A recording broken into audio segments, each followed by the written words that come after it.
Hi, I'm Kristen. Hi, I'm Michelle. We're readers and writers. We're sci-fi and fantasy fans, and this is the best of all worlds.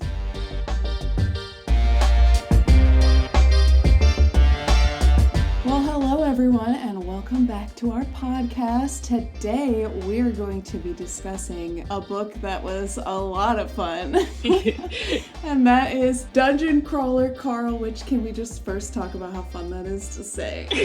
Yes. Yeah, it is so popular these days. Like, it's just everywhere. Everyone on the internet is talking about it. And at first, when I heard of it, I was like, Dungeon Crawler Carl? Like, really? Right. That sounds like a weird title, but listen, it is a good time. Like, give it a try. It is a lot of fun. There's a reason that people on the internet are raving about it, because it's just like one of the most fun things that I've read in a long time. Yeah, exactly. Fun is probably the number one word to describe this book. It's not gonna like blow your mind. Well, maybe it would, I guess. Like if you've never played Dungeons and Dragons, maybe then it would like blow your mind. But it's not gonna blow your mind, but it is gonna be just like such a fun ride. I was laughing. I don't know how much I can articulate how much I needed that laugh. That was that book. Yeah, it definitely, I feel like it got me out of like a physical book reading slump. Like, I've been listening to some more audiobooks recently, but like that was like, okay, I just blazed through that book. So today we're just talking about book one, because we've both finished book one, but I will give, the full transparency. I have also finished book two. I just finished it yesterday and went and bought book three. So I'm going to do my best not to mention anything from book two. So this will just be first book discussion. And of course, as usual, we'll start off with non-spoilers. So if anyone's interested in picking it up, you can listen to us talk about all the things that are great about it, what you might like, what you might not like, and then we'll dive into our spoiler section at the end. Yes, and I, full transparency, only finished it yesterday, so I'm riding the high of this book still right now, 2 days ago, close enough. But I think it's best to start with like a brief description of what it's about, because if for whatever reason you haven't heard, it's essentially about a man who by circumstances ends up in a dungeon, which is basically a video game turned real life, with his ex-girlfriend's cat who becomes sentient, and they crawl through a dungeon. Oh, and this dungeon was created by aliens, by the way. Yes. That becomes apparent very quickly. So yeah, it's also got like a little bit of a sci-fi element to it as well. It's just like dungeon crawling.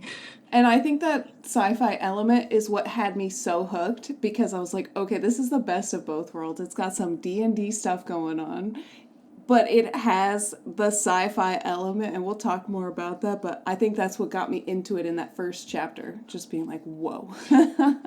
But I think, first of all, I'll just say that my rating and my overall enjoyment of it, I think it's important to call out that this is a good rating. Okay, it's just not going to be as high as some other books. I ended up giving it an 8.2, which is basically an even 4 stars. Mm-hmm.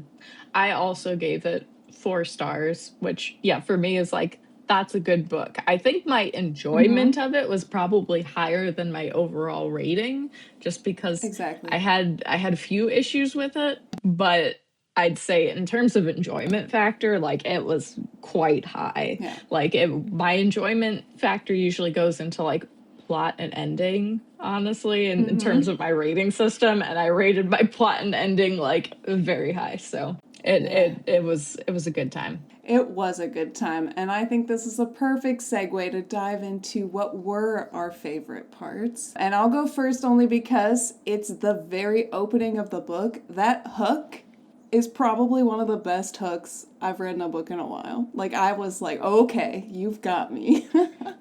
Say, that's really interesting, because I actually didn't love the beginning, but we'll get to that later. We're talking about what we like right now.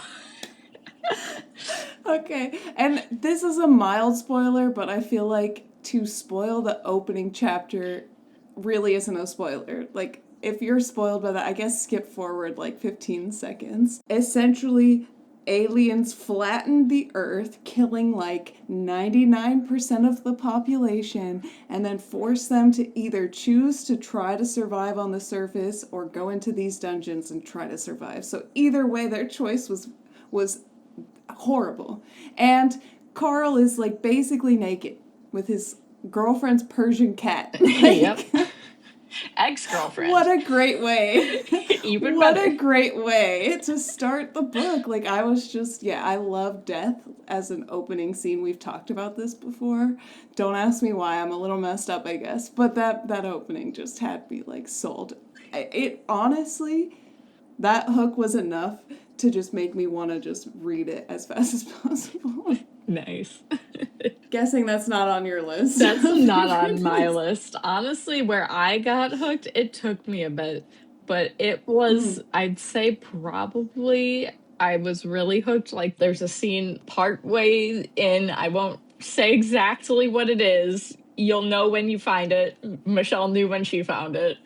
But it was a scene where it's like, wait a minute. Actually starting to consider the moral ramifications of going through this dungeon and killing all the things in the dungeon. And like, those things are sentient too. And then, you know, that is, I think, where this book really started to get a lot stronger and more interesting for me, is like, okay, we're going to have fun shenanigans and fight scenes and banter and like all the fun stuff, but there's also some depth to it, and like that's what I need to really enjoy a book, is like fun but with depth. And that's when it started hitting for me. So that's one thing that I think, if you're finding the beginning to be slow, like stick it out, because the story really does do a good job of going into like, hey, it is kind of sadistic to force an entire planet into a murder game show. That's not great. Why are we just playing along with this and being okay with it? Yeah, and that leads perfectly into my favorite part, which was the alien world building, which is where I found the depth from. Like, those moments, whenever you got some of that juicy lore about the alien world that was running this whole game, that's when I was like, give me 20 more chapters of this. Yes, I'm going to fully admit, I was like, oh my gosh, they have an intergalactic internet in this series. I have an intergalactic internet in my series. Yes. I don't think it's exactly like a comp title for my book, because it's very different setting. But the vibes of like sketchy aliens doing bad things that involve the internet is very much there.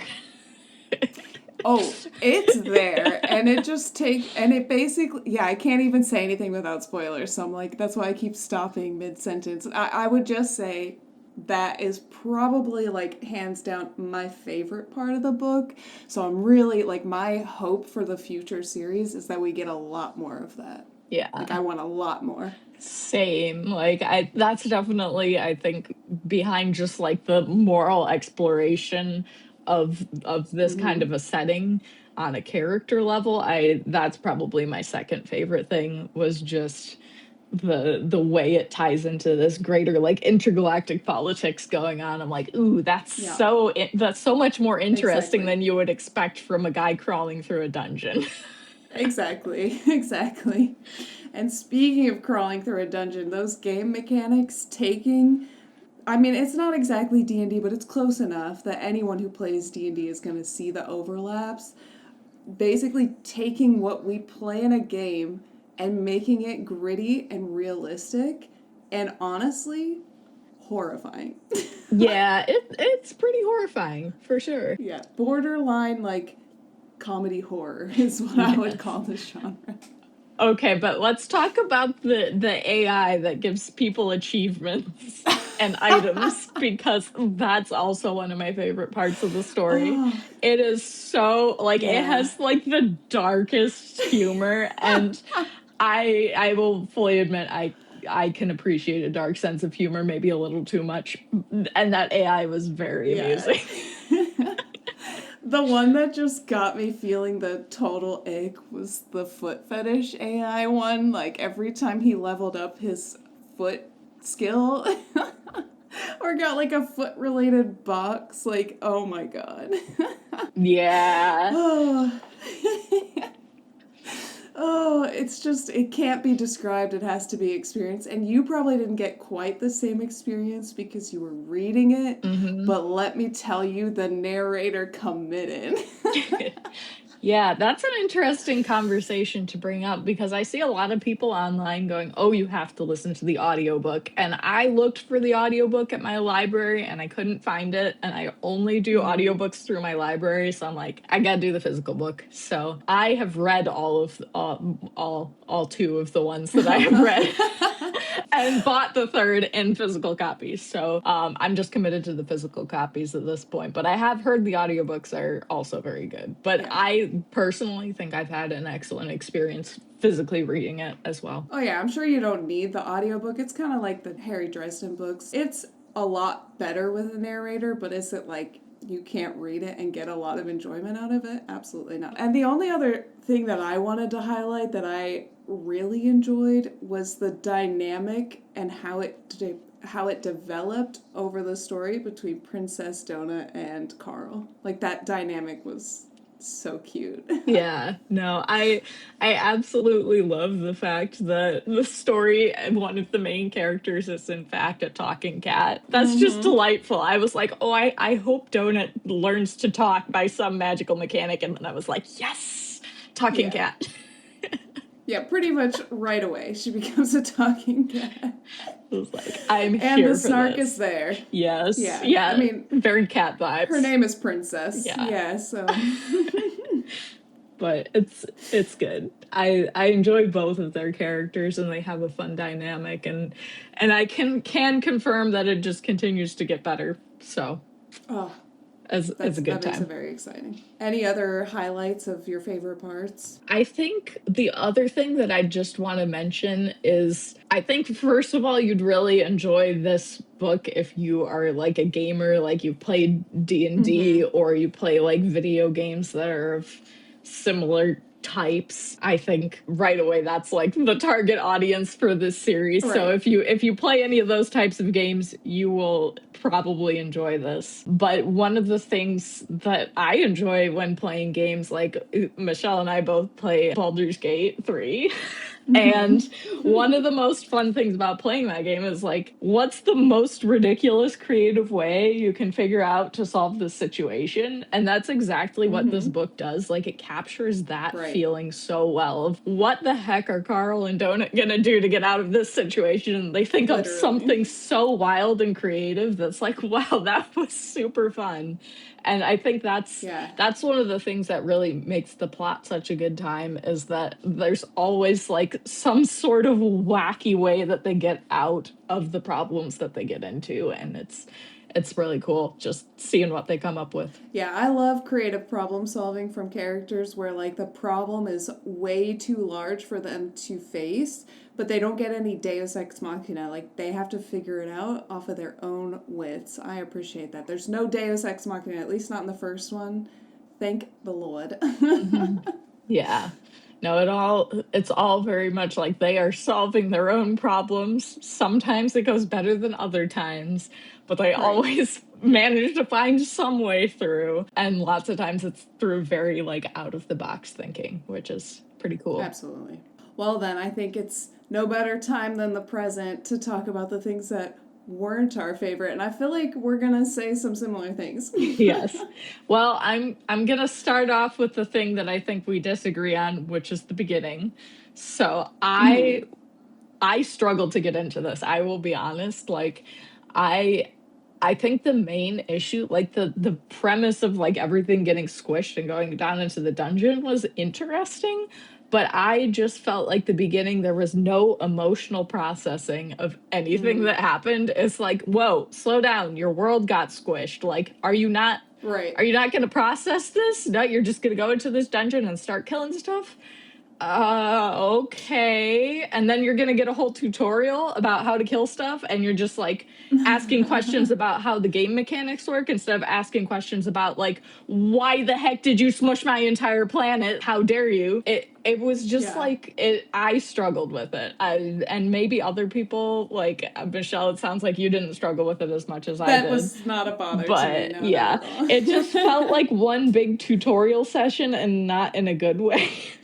And it Yeah. wasn't until like Carl started emotionally processing what happened that I was like, okay, I can get on board now. See, I read it as he was in shock and he's in survival, like fight or flight mode. Like he needs to figure out how to play this game or he's gonna die. Like in an hour, he's gonna die if he doesn't get into the dungeon. And then in 6 days, he's gonna die. And he fought the first enemies and he's like, oh my god, like what have I done? Like, yeah, I think to me, I read it as he was just in shock. And I mean, the guy was like a, what do you call it, Coast Guard or something like that.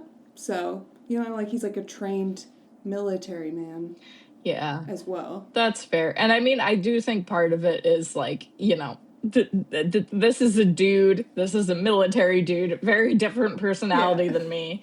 So, perhaps he's just kind of conditioned to not have emotional reactions, and that's fair.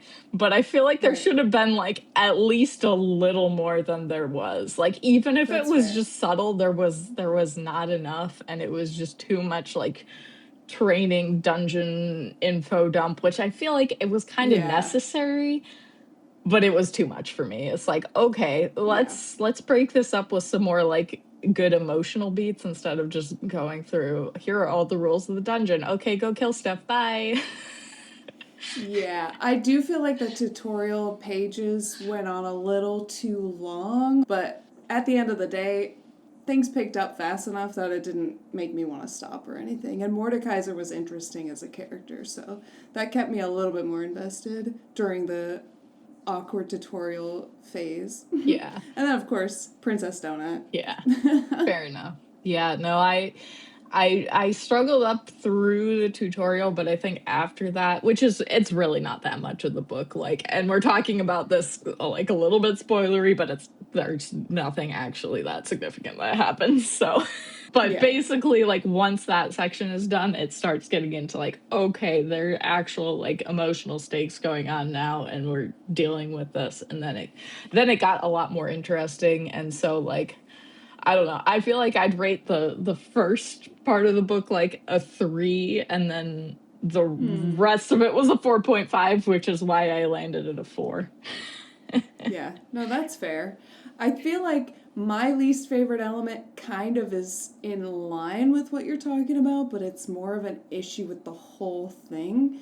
Is that I feel like it lacked what I was hoping for from thematic exploration of what situation they were in. This process is repeating, and we didn't get much exploration around that thematically or even like consider the implications of that. And I just feel like that's the most interesting part to me, and I felt disappointed in that. Maybe like the whole series will do more of that. Yeah, interesting. Because yeah, I feel like that's exactly the problem I had with the beginning was that it didn't do anything to explore that thematic concept. But I feel like after we're done with the tutorial, I felt like it started to gradually build toward that, and so I guess I feel like obviously we're not there yet to the full ramifications of it, but I feel like we're building up consistently Yeah, enough that like I'm giving it the benefit of the doubt that like I have full confidence that it's going to get to the thematic exploration that I want to see by I the sure end. hope so. So that's how I felt about it. So that's why like I struggled with the beginning, but I felt like the rest of the book did a good job of starting to build on that thematic concept. That's fair. That's fair. I'll just have to see how it goes as it continues because that was obviously the part that was most interesting to me, and I felt like I didn't get enough of it. I mean, even with just like the alien world building in general. So we'll see as it progresses. You know what this, and you've never seen it. It kind of reminds me a little bit of like a Doctor Who episode. But the other thing that I didn't love, and maybe this is just me, but I feel like Carl didn't have any major character growth or change.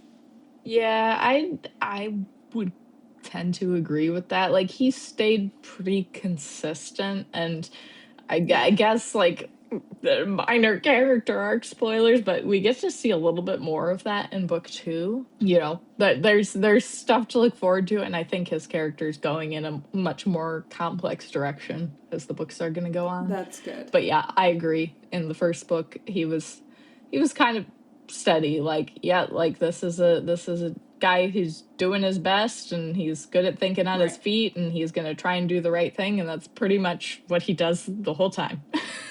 Yeah, that's never really like questioned, or there's no real struggle there. And that did bother me because he's the point of view character. Like, it's all about him, and he didn't really have any major change. Though one character did, and we'll talk about that in a little bit. Yeah. Well, I don't know about you, but I feel like I've pretty much exhausted the amount of things I can say without spoilers. Same. In conclusion, I want to leave it off with, I think you will enjoy this book if you are a gamer or someone who likes D&D or sci-fi or fantasy, and also if you enjoy just creative problem solving. I think those would be like the top categories of people who would enjoy this kind of book. Yeah, and I would recommend it to anyone who likes stuff like Hitchhiker's Guide to the Galaxy, Idiocracy, like those kind of like humorous. It's campy. I'll just say that. It's like the definition of campy. Yeah, it's if you want a fun time, highly recommend. Absolutely. And now is your time to exit this vehicle because we're about to get into spoilers, unless you've already read it, in which case, buckle up. All right.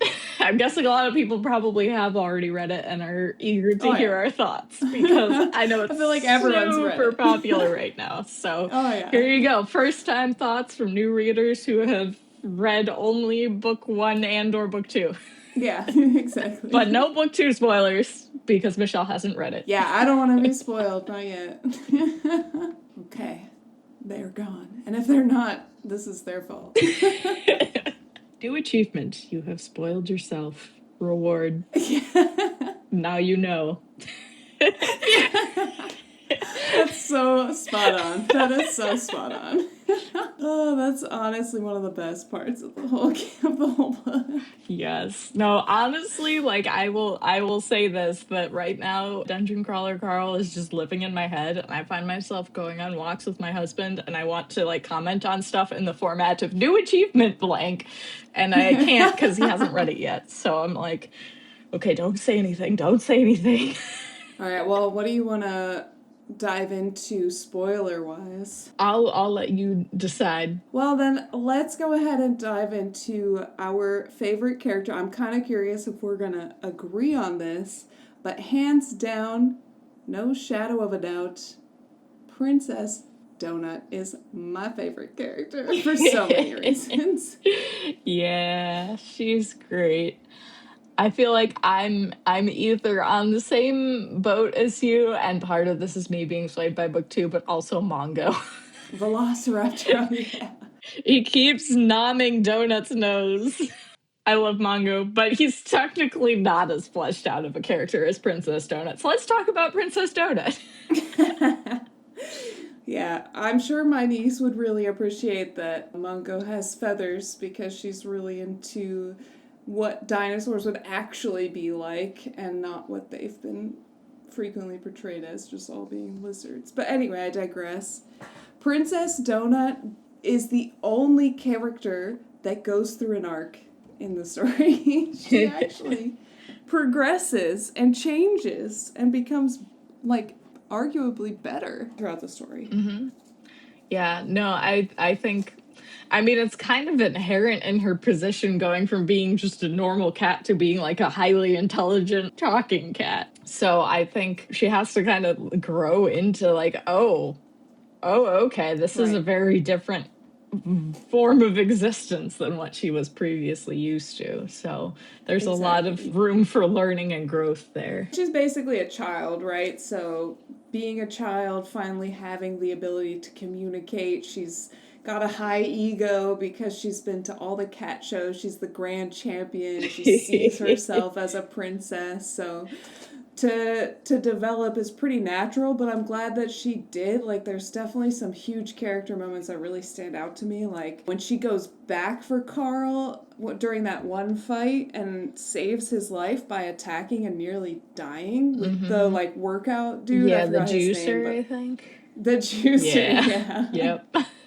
Yeah, that was such a good moment. And there were a few other moments where she, like, slowly shows that she actually cares about Carl and that it's not just a relationship of convenience. Like, it's a relationship of love and trust, which I liked that growth throughout the story. That's probably one of my more favorite elements of the story. I said it as the dynamic, but what I really mean is specifically how Princess Donut grows in that relationship. And Carl learns to appreciate her too. He gets a little less annoyed with her as it progresses. But, you know, his catchphrase is "damn it, donut" for a reason.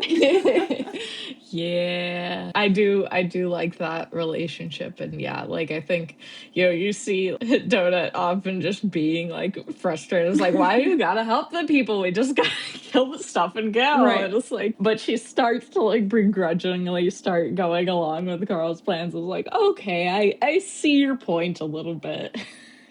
Yeah, like she wanted to leave the old people as soon as they saw them. She's like, we need to get as far away from this as possible. This is a terrible decision. And that's actually one of the really big character growths when she decides to do it because she cares about Carl and she wants to, you know, help him out with helping those old people get down to the second level. Even though eventually Carl's like, was that actually a good thing to do or was that cruel to take them down there? Which I thought was a nice, like, philosophical moment in this. I wish there were more of those, but yeah, that was a really good moment overall.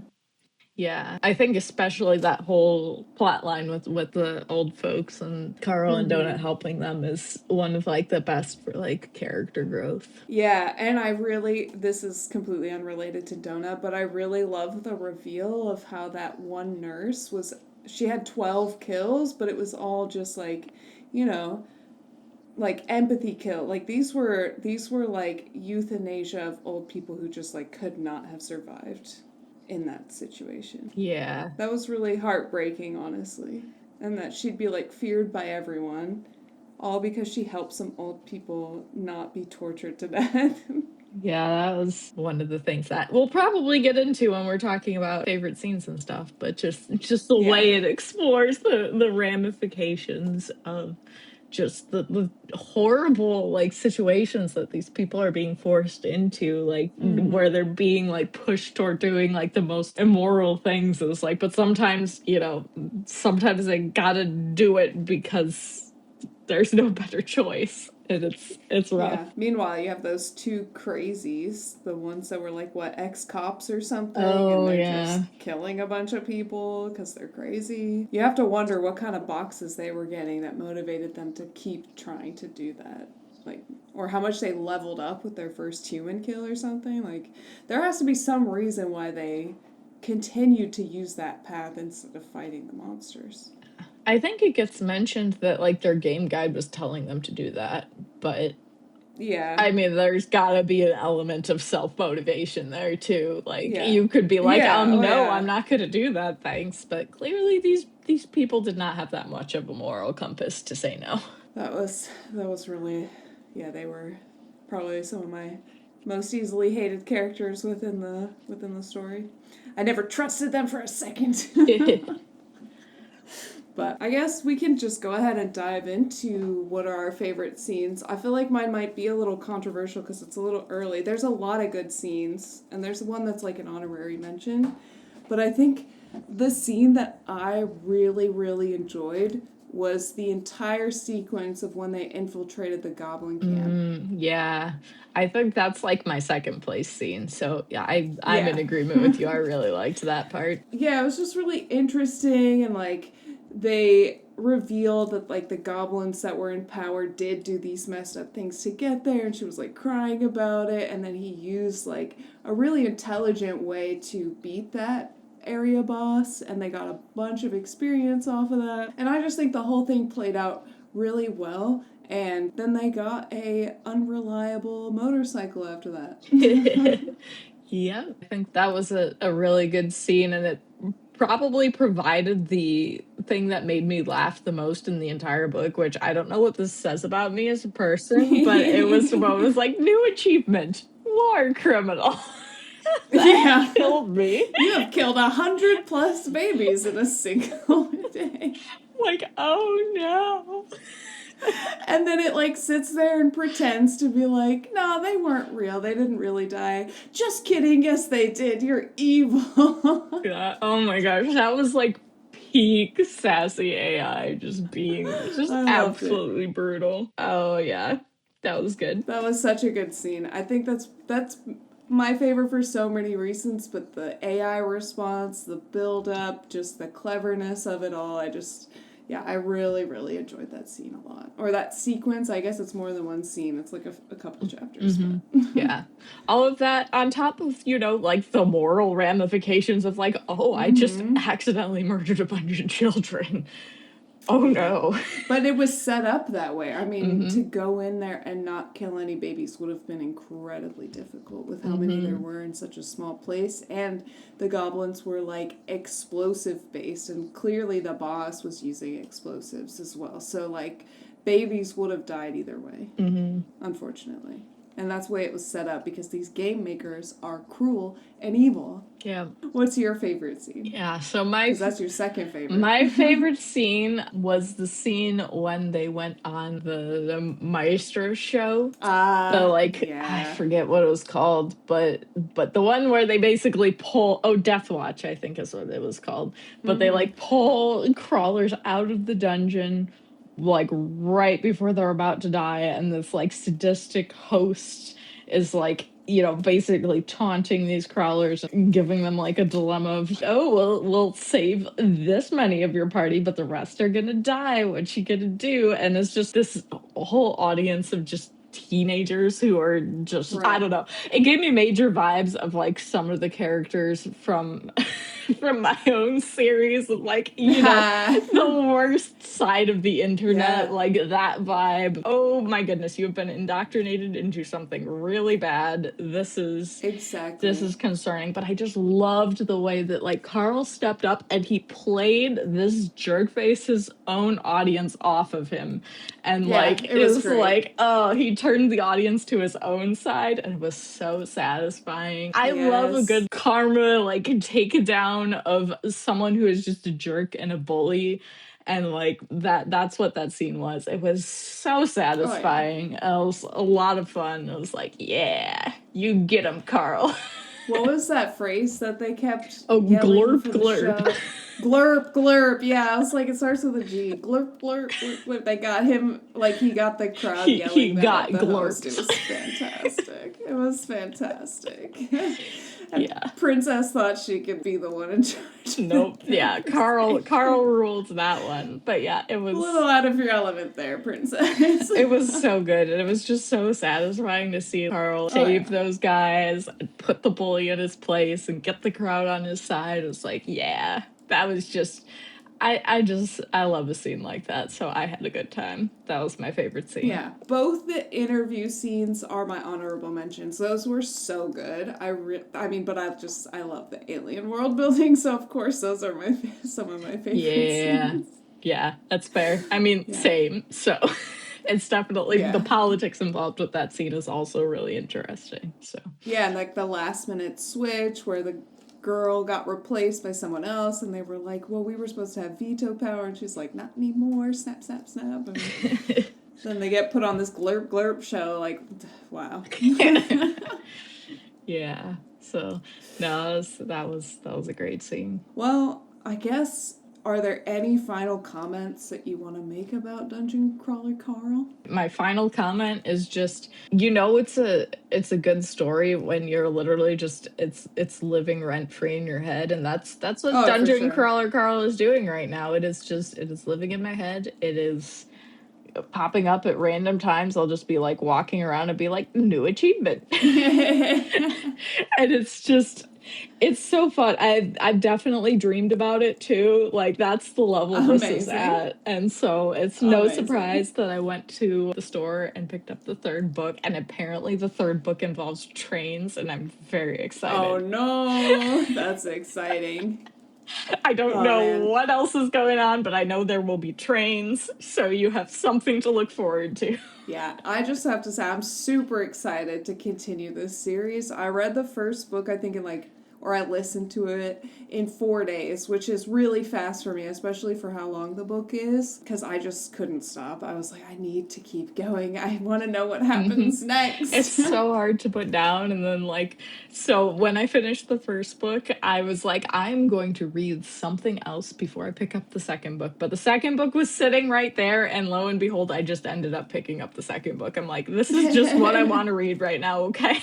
Yeah. I'm just reading the second book. And so it goes. It happens. Sometimes books just, they infect you and you can't stop until you're out of them. And then you get sad because there's no more, which is, how I feel about a couple book series right now. So thank you, Dungeon Crawler. Well, thank you, Matt Dinneman, for having a great sense of humor and for creating such a fun story. I mean, clearly it's popular for a reason. And I put it off for a while because I was like, that just seems like a guy's book.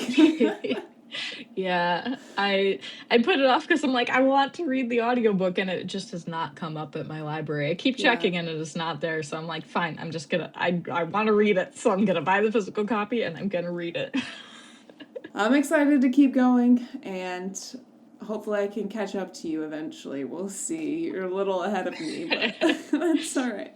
That's fine. I feel like I'm going to just keep blazing through this. So yeah, exactly. Yeah. But it's a good time. That is one of the highest compliments I can give a book, that I just can't wait to pick up the next one. Oh, for sure. Exactly. So what are your thoughts? What do you guys think about Dungeon Crawler Carl? Have you read it? Are you gonna read it now? Because if you do, hurry up so we can talk about it while it's fresh, while it's hot. I mean, I'll still probably be ready to talk about this in years from now because it's just that good. But we'll see. We'll see how the test of time goes against this book. Yeah. And if you've read the series, no spoilers, but let us know which book is your favorite so far and what do we have to look forward to. Ooh, that's a good question. Yes. Are we going to get some real character growth from Carl? I hope so. There are hints in the second book, so I'm like, okay. Yeah. I want him to develop. I don't like characters, especially when they're the main character, staying flat. Like, that is, like, why are they the main character then? But we will see how it goes. I have an optimistic outlook on it. Woo! Woo! Well, thank you all for listening. Make sure to like and subscribe, and we'll see you next time. See ya!